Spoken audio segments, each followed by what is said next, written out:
SC BC హాస్టళ్లు అద్దె భవనాలు కొనసాగుతున్నాయని రాజ్యసభ సభ్యుడు ఆర్ కృష్ణయ్య ఆరోపించారు. కొన్ని నెలలుగా హాస్టల్స్కు మెస్ బిల్లులను ప్రభుత్వం చెల్లించడం లేదన్నారు. బడా కాంట్రాక్టర్లకు వేలాది కోట్లు విడుదల చేస్తున్న ప్రభుత్వానికి మెస్ ఛార్జీల బిల్లులు చెల్లించడానికి 100 కోట్లు లేవా అని ఆయన ప్రశ్నించారు. దసరా వరకు రాష్ట్ర ప్రభుత్వానికి గడువు ఇస్తున్నామని, అప్పటి వరకు బిల్లులు చెల్లించకపోతే వేలాది మంది విద్యార్థులతో ప్రజాభవన్ ముట్టడిస్తామని ఆర్ కృష్ణయ్య స్పష్టం చేశారు. విద్యార్థుల నోటి కడుపుక్క విద్యార్థి హాస్టల్ విద్యార్థుల నోటి కడుపుక్క ఎస్టీ హాస్టల్ విద్యార్థుల ఐక్యత విడుదల చేయాలి. ఎస్టీ హాస్టల్ టెక్ ఛార్జీలను వెంటనే హాస్టల్ అద్దె భవనాలను పెండింగ్ పెట్టు. మీకు నిజంగా పౌరుషం ఉంటే, దమ్ము ఉంటే అట్లా చేయి. ఇది మీ బలం కాదు, మీ బలుపు కాదు.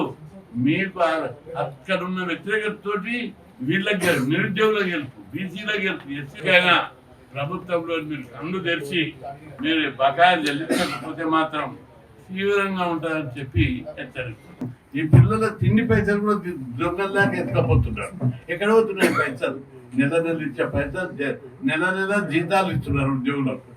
అన్ని వర్గాల డిమాండ్. కాంట్రాక్టర్లకు 5,000 కోట్లు, 6,000 కోట్లు, 7,000 కోట్లు లంచాలు తిని దోపిడీ చేసి వాళ్ళకి ఇస్తున్నారు.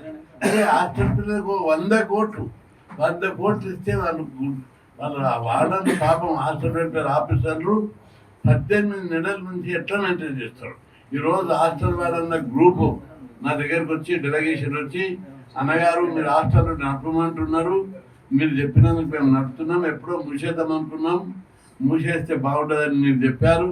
మీ మీద గౌరవంతో మీ పిల్లలను అన్ని పెట్టి నడుపుతున్నాం, మా బిల్లులు రావడం లేదని వాళ్ళు వాపోయారు, బాధపడుతున్నాం. ఇప్పటికైనా ప్రభుత్వానికి నేను విజ్ఞప్తి చేస్తున్నా, ప్రతి మంత్రి విమానంలో తిరుగుతున్నాడు. సిగ్గుందా మీకు?